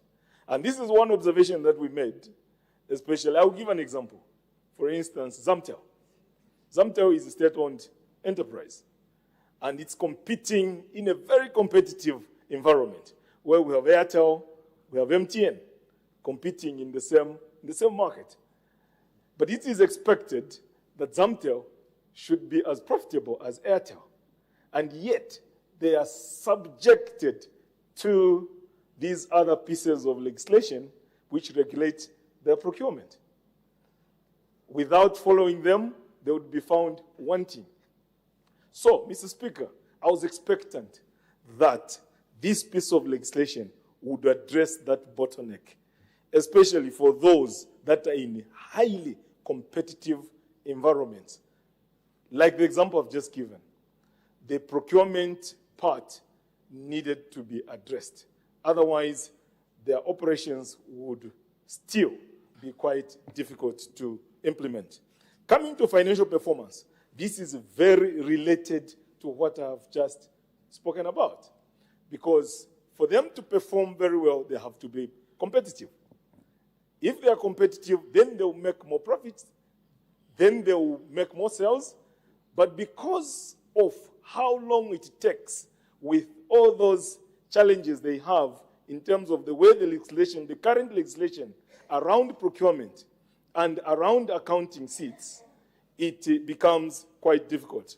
With the coming in of the new department that is being established by this act, it is expected, Honorable Minister, that this department should now make a step further to try and refine the laws or to suggest so that these state-owned enterprises, especially those that are in a very competitive business environment, should have a separate way of doing their business. For instance, exempting them from the Public Procurement Act dictates, or exempting them from the Public Finance Management Act, number 1 of 2018. Some other laws would actually help them become a bit more efficient. At the end of the day, we want them to perform well because some of them are not just strategic for purposes of providing a service, they are expected to be profitable. For them to be sustainable and for them to provide that valuable employment to those they have recruited. So they need to be competitive.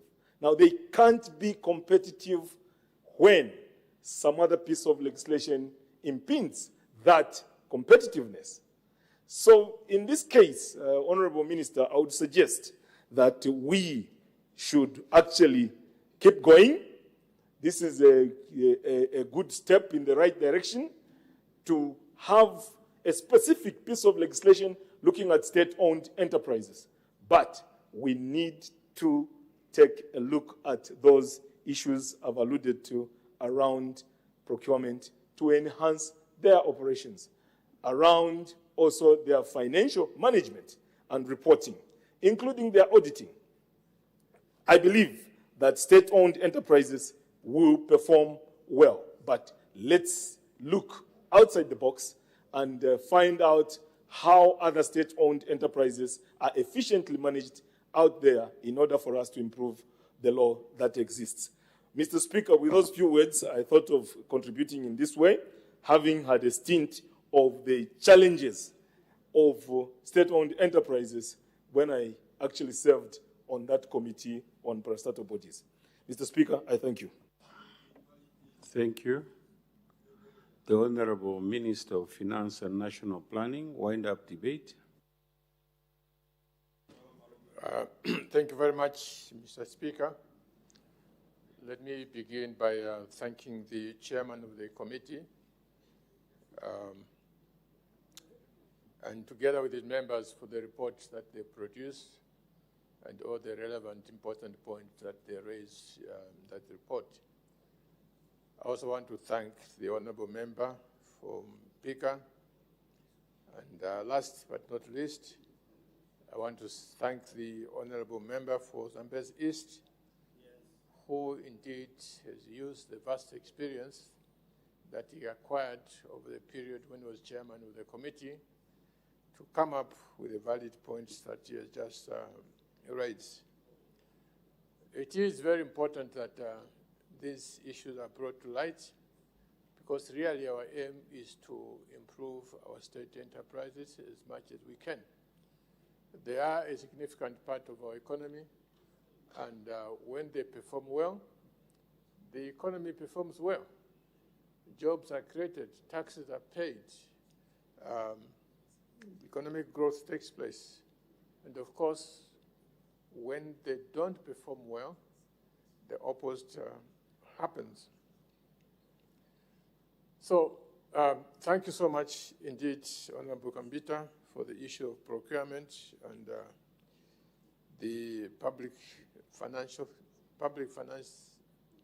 Act requirement. This is something that we reflect upon.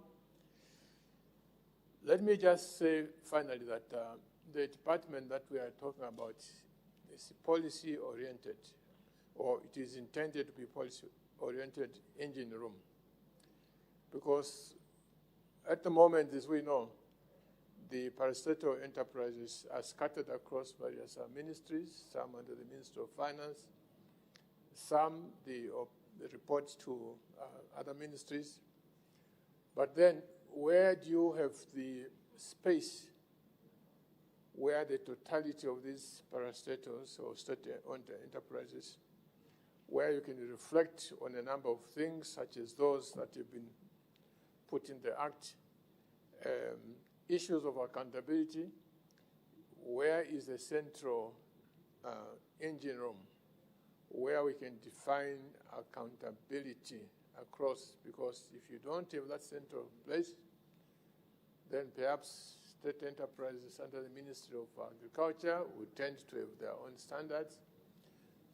Those under the Ministry of Transport will have their own standards. So in a sense, therefore, what we are trying to do here is just to say, forget about the ministry where these are operating. And indeed, it is also, so forget about the ministry where this is operating. Let's look at them as investment by the Zambian people. What are the common threads? What should be the common standards? This is what we are trying to do here. IDC itself, of course, is a parastatal. So, yes, it will continue to supervise some parastatals, but you need some place in government, central government, which is going to be the engine room for all this, to direct IDC and policy-oriented work. So this is the way we see things. And of course, this has also benefited a lot from the kind of work that even this parliament has undertaken before, the benchmarking tours. It has benefited from that. Nevertheless, and of course, colleagues spoke about political interferences. And I think the good thing about this particular act, it extinguishes some of the internal rules and regulations that exist in other parties.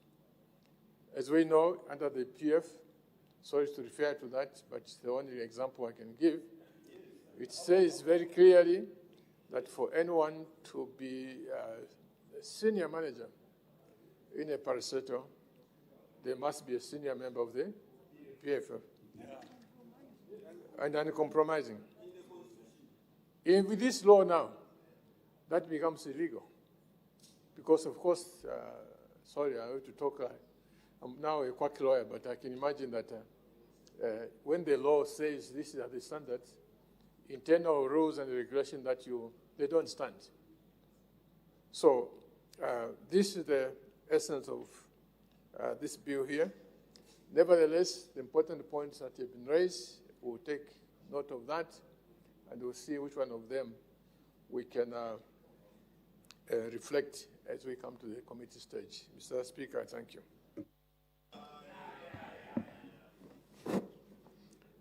I put the question. The question is that let the bill be read a second time. As many as of that opinion say aye, of the contrary say no, the ayes have it. The question is resolved in the affirmative. Let the bill be read a second time. The State-Owned Enterprises Bill, National Assembly Bill number 37 of 2025. Committee stage to be taken when?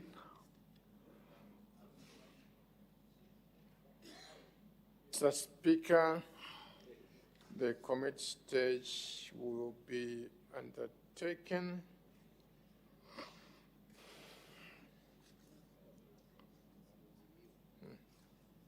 it's not indicated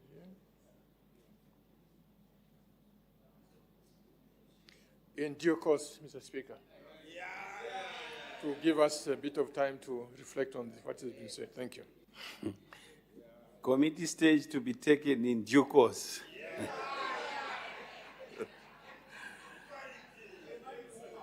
I honor the Vice President adjournment.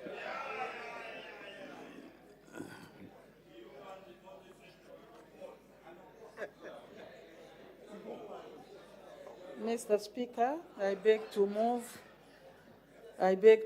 that the House now adjourns. The question is that the House now adjourns. Any debate, any objection? The question is agreed to. The House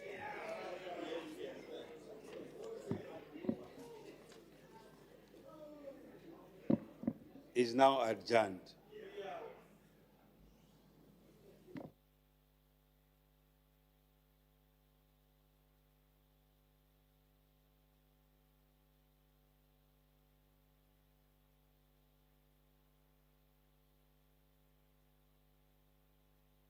Good evening, and thank you for still being with us on Parliament Television. Business of the House has just adjourned, and we now take a look at the business that the House considered from the time business commenced at about 14:30 hours. And when business commenced, Madam First Deputy Speaker did make some announcements.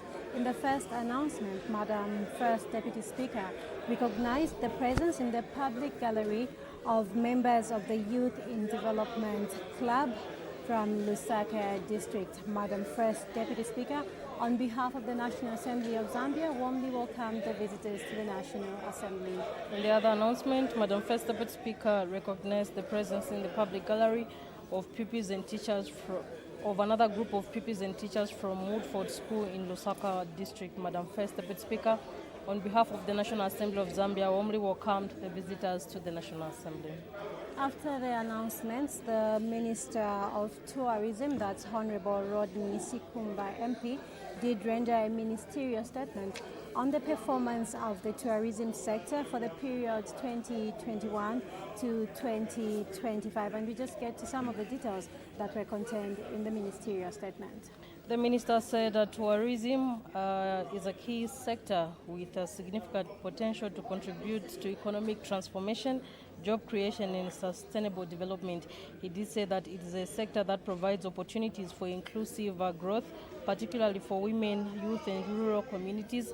And over the years, the New Dawn administration has prioritized investment in the sector, enabling the ministry to scale up tourism marketing, enhance tourism support infrastructure, strengthening wildlife management and community participation in tourism development. He went on to state that government's commitment towards the development of tourism sector is clearly demonstrated through increased budgetary allocations to the Ministry of Tourism.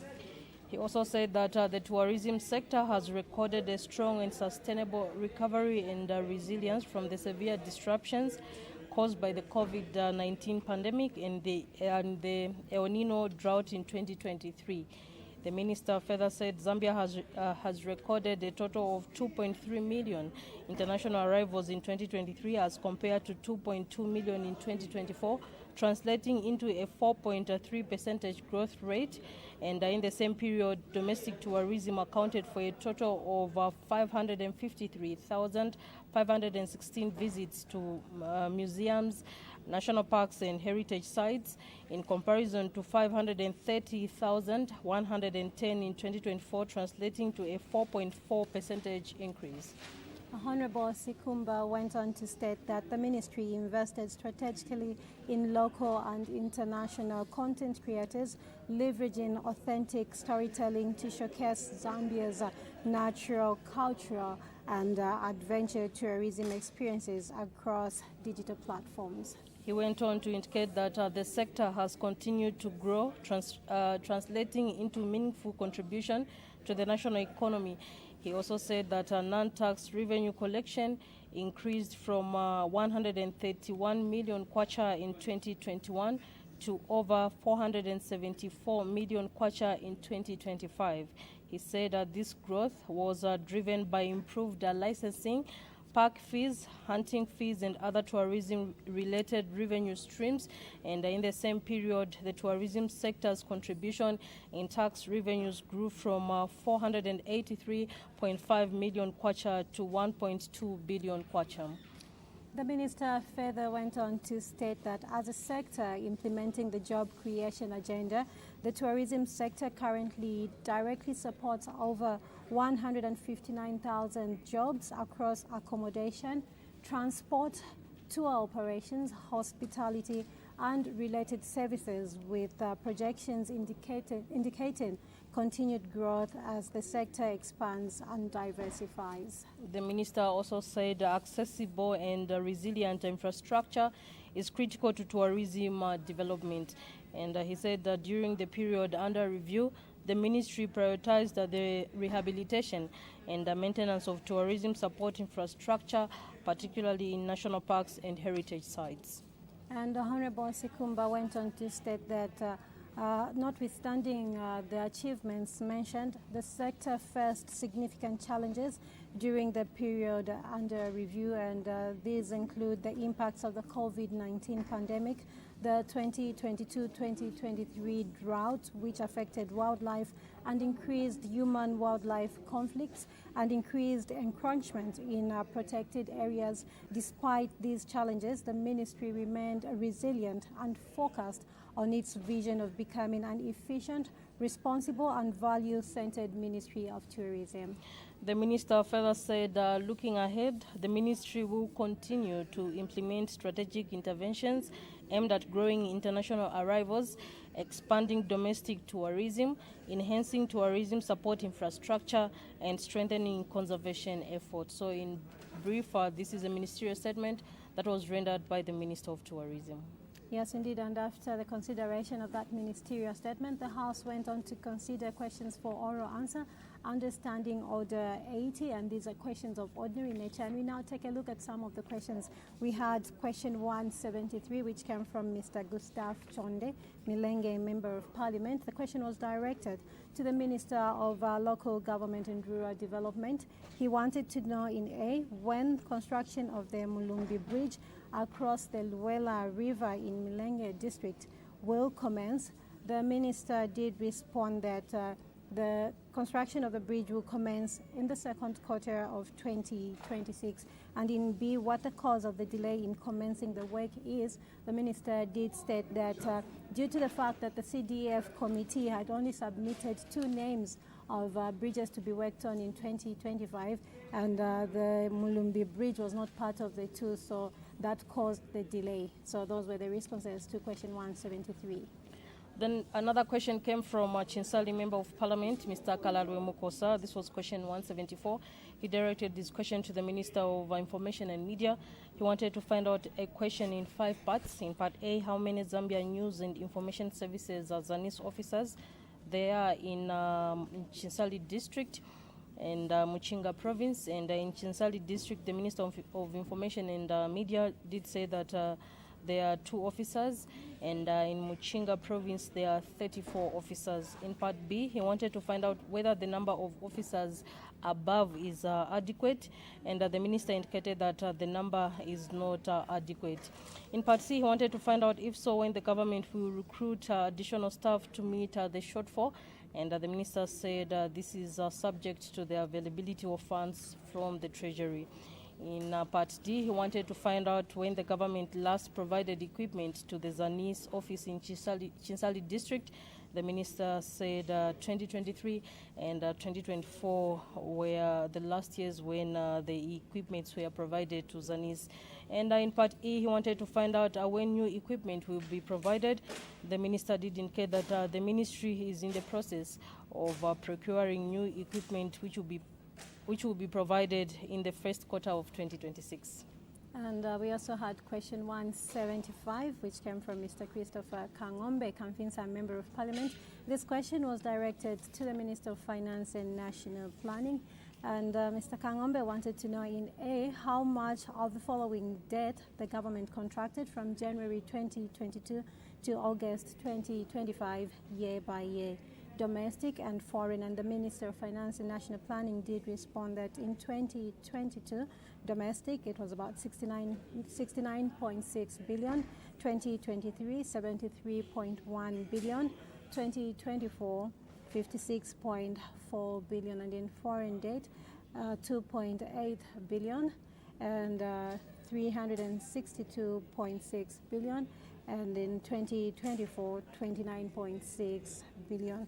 And in B, what the outstanding date was as of September 2025, the minister did respond that the outstanding date was at 635.2 billion kwacha.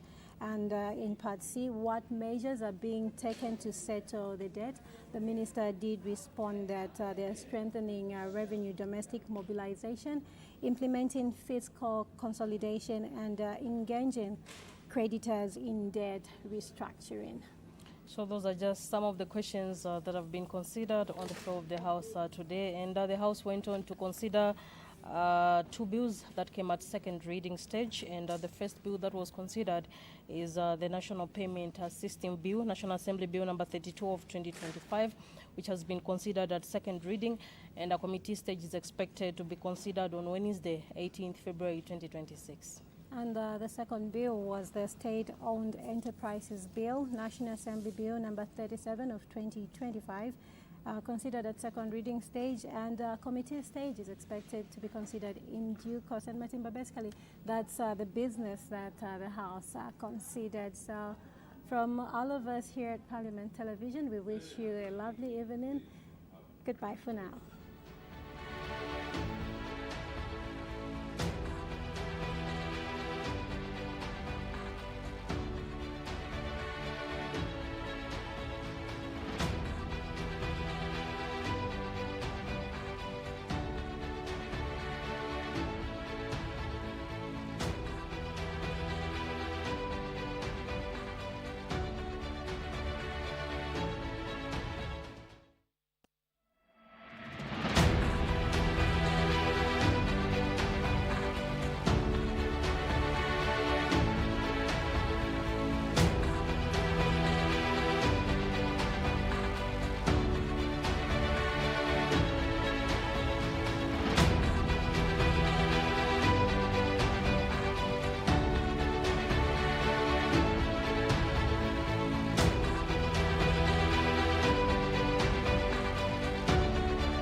What is cholera? Cholera is a